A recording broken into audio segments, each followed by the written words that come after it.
this is about her third or fourth thing that she's made using the epoxy resin. I don't know anything much about it. She made a beautiful serving tray.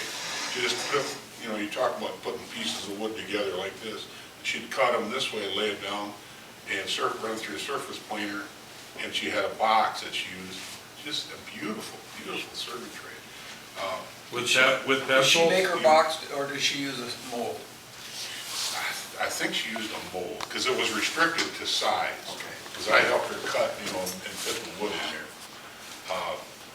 So, anyways, just to get this going, she knew she was wasting pencils once you started, but somebody commented, she had this online, somebody commented, why didn't you do something in the middle? And Sam, you knew what it was. Well, as soon as she posted that very first picture, I went, I'm not wasting that much epoxy. So what you're saying is she could add a solid plug in the middle and put pencils all the way around it. She could have taken her initial bucket. There you go, there's a good example. Okay, her initial bucket. She then takes this and puts it on the inside and fills this with pencils and fills it with resin. Then when she puts it on, okay, if this is a wood core, and I'll have one that I can show on that too. If it's a wood core, fine. If it's not, it's already bored out and it's ready for, so sometimes you can use this process or a wooden hook. I use both. So less pencils and less resin. The amount of resin that she did in that, you could make probably 3 of them. And same with pencils, because she filled the whole thing with all that resin. Whereas anything you do, if you can eliminate, you only need. And so that's what so then I watched the process, and at the very end, she then commented on her next post when she posted it, and she says, well, I learned one thing, you should put a core in it. And I went, yep. But you learn. I did the same thing. I went through a gallon of resin. My very first attempt, I bought that stuff, and it was $1.29 a gallon, and I poured it, and well, that's gone. Okay, you better find a better way to use this stuff, So anyhow, I'll go through some steps here. If you look at that, the limit in size if you're making a round object is not the lathe, it's the bandsaw. Especially if you're going to cut it. My bandsaw, I put an extender on my bandsaw years ago, but it's 10 inches, and then I made a V fixture that would hold that, because the bandsaw is grabby enough, especially that plastic, it could grab it out of your hands, and I had it strapped down so that you could run it through the bandsaw. You sacrifice the jig, but it's safe. But what I didn't know was one pencil was a little bit out of line, so I had to stop the bandsaw, back up, and cut it from the other side. But it worked out fine. So that's where that part of it was. So you got to be careful if you're cutting something round on the bandsaw that it doesn't roll or grab. So you had to make a V block to hold it, so you could slide it through. It would grab. I've had them do that. When I was teaching, it'll grab fast enough you can't let go before it gets your fingers. So you're seeing, here's the clear resin. After she actually, right here is after she's, and it's going to look polished because as soon as it's going to come out of the mold, she's done no sanding or anything on it, so it's going to look that perfect. Resin really looks great when it first comes out, but when you have to reshape it, it's like, well, there goes all my beautiful shine, and you got to bring it all back. So that's what you're seeing there, is stacking them in the mold. This is the resin only, and there's the silicone mold. Let's go down here. Is that done in a pressure pot or vacuum, or? Did she use it either? I don't think so. Okay. Chances are, you notice there's very little showing of resin on this. Yeah.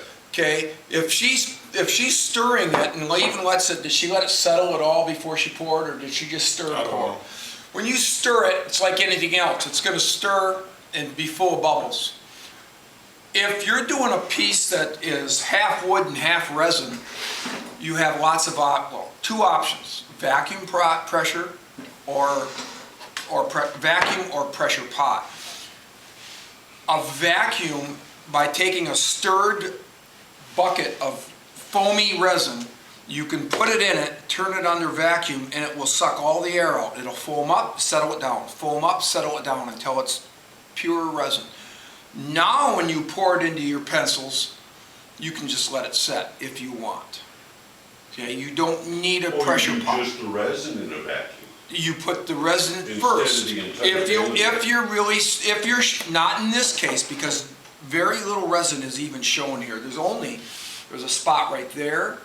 There's very little resin showing, these little clear spots. But if you're gonna do a piece that's half resin, or, I don't know how these got bottoms on, a vacuum takes the air out. Under pressure, it doesn't take the air out. It microscopically forces it to where you can't see it with the eye. It's still there, okay? It's still there. So a pressure pot, in this case, by putting this in, since she's pouring straight up and it's flowing straight up, it has nowhere else to go. But if you're doing wood with a lot of vein work and, like a core of a tree that's been rotted out, you want that pressure to force it into those cracks. It's forcing it in. So you don't need, just like when they do these slab tables, you don't need a vacuum pot and you don't need a pressure pot. It's another luxury item that helps making sure your work is. I poured a lot of tabletops and bar tops and vanity tops for bathrooms in my work. And when you mix your resins, you mix it twice in separate containers because there's always some you can't get mixed. You'll end up with soft spots in your pour. Yep, and then You gotta be very careful to mix it carefully twice. And of course you did the flaming. And you can either light a propane torch and just fan it over top and the bubbles will come out from the propane torch. Just warming it a little, it gets thinner and out comes the bubbles.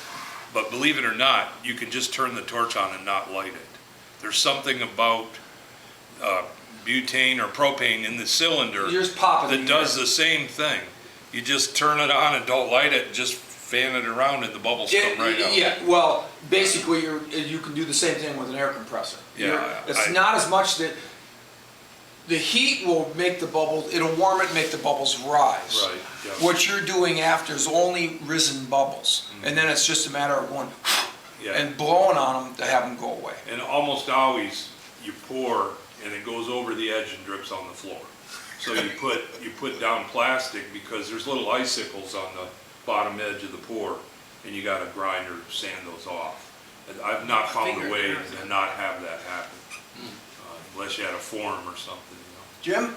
Yeah, this is just, we glued the pencils to a piece, I think it's popple she used. And then you can see it in the middle there, that's the sled that I use. And you don't have a perfect V because it lifted it too high. And you can see my poor bandsaw there. It was just, and that was after we were turning it around because it couldn't cut all the way through it. So and we use. So did she get 2 bowls out of that by slicing Yeah, it? she's got one sitting there. It's still solid. It's sitting on the lathe right now. She's coming home tomorrow. We'll start turning it. And you can see I used just a spur center, a big spur center, drilled it out. Because that's the only problem I noticed with the plastic is it's pretty doggone hard. And you're not going to run a spur center into that. So I drilled it out so they didn't have any place to go to be safe. And then ran the spur center. So could you have face plated it? No, it wasn't straight enough. You see that picture on the right, that's where when I cut it, and the bandsaw blade caught. As long as, if I hadn't hit that, if I hadn't cleared, the bandsaw blade went right through it. Just no problem. But as soon as it stopped, then it grabbed, and you can see I had to turn it around to cut it back through. You could have also turned the chuck tenon right between centers and then grabbed it with a chuck.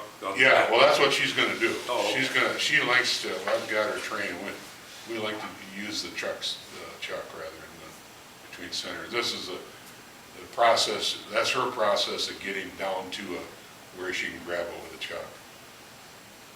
You can see that. Yeah, down the right. Yeah, on the right. And then she's start in, right, it's got, the chuck's grabbing it.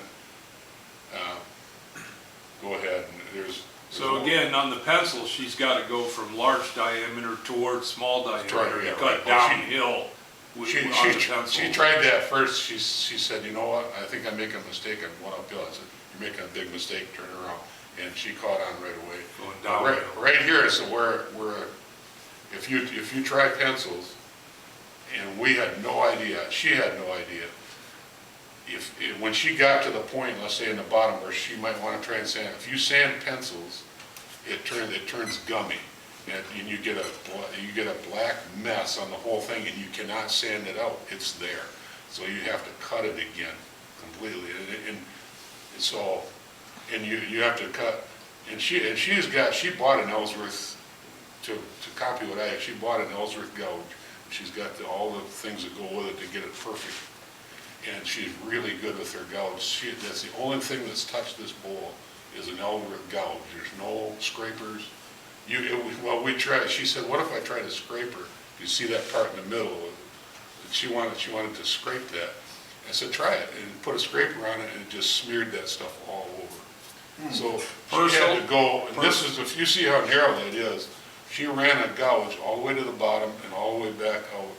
And when she got a smear in it, she had to do it again, running a bead all the way down. So she is getting really good with her gouge. Personally, I like the looks of the pencils in the bottom of the bowl more than in the finished bowl, looking inside of it and seeing that other blonde wood. Yeah. I think it's more interesting to You like see the all dots. the pencils in the bottom of the bowl. Yeah. And they do them that, they flip them sideways, so half your bowl is dots, the other half is length. You know, they've done all kinds of angled, they've done all kinds of stuff. Yeah, I think if she does, she's gonna do some more, I'm sure, because once she Stabilizing found out stuff. about and what she would do then is run the pencils down and leave a pencil bottom and then put a solid piece. Yeah, I like the pencils in the bottom a lot. Right, I agree with you. We talked about that. Stabilizing, the only other way to stop all that blacking, so you can use anything you want on it, is stabilizing the pencils first, like what I was teaching. Cactus juice, Cactus juice. By stabilizing it, it's no longer porous. porous. No, It's no longer porous. it's solid. So We didn't realize. no, that. but still, that's a whole different process. And then you have to have the vacuum chamber and all of that. You can't just pour cactus juice in it. You have to have a vacuum chamber for stabilizing. Does it stabilize affect the center of the pencil? It will, yeah. It'll harden it. It'll take The leads itself will the hurt? colored pencil, the chalk on the inside will be hard. Oh, okay. It's no longer. It's all plastic. It will no longer. The stabilizing color. fluid is real thin, and it goes It's through just everything. vinegar. Looks like vinegar. Yeah. But once So anything you is gotta have stable, pressure tanks. you have to have a vacuum chamber Vacuum chamber. to do it. You have to pull all the air out of that pencil, and then once you open it back up to atmospheric pressure, it's covered with liquid, and that gets forced all the way back in, Okay. and that's how then you have to bake it. You can't you have to bake it. What inspired her to do that? Online, Oh, there's so many YouTubes. nice. So I think just watching that series, you could see what she went through to get that thing. That's helpful, because if she tried to do that here in front of all of us, there is a time to all the resin and all the steps. Well, you look at the shape of that and think about yourself. You've got to run a bowl gouge all the way to the bottom, to the very center, take the center out, and all the way back out, and it's got to be, you're rubbing the bevel on a real steep angle. I'd like to talk to that point for a minute if I could. Yeah, We were just, before the meeting, we were talking, Eric and Larry was here, we're talking about the grind that you put on the nose of the bowl gouge, the angle of the front of the bowl gouge. And on a piece like this, she had to be able to, because it smears the pencils, you know, she had to be able to rub the bevel here, and she had to rub that bevel all the way till she stopped in the middle. Say bevel. Same, all in one go, all the way down. Or she was on a pulling cut, most likely. But if you grind that bevel pointed, very, very sharp point on the nose of that tool, you'll have no trouble right in here until you get down to right about there, and then the shaft of the tool is gonna hit the rim of the bowl and you can't continue to rub the bevel in the bottom of the bowl.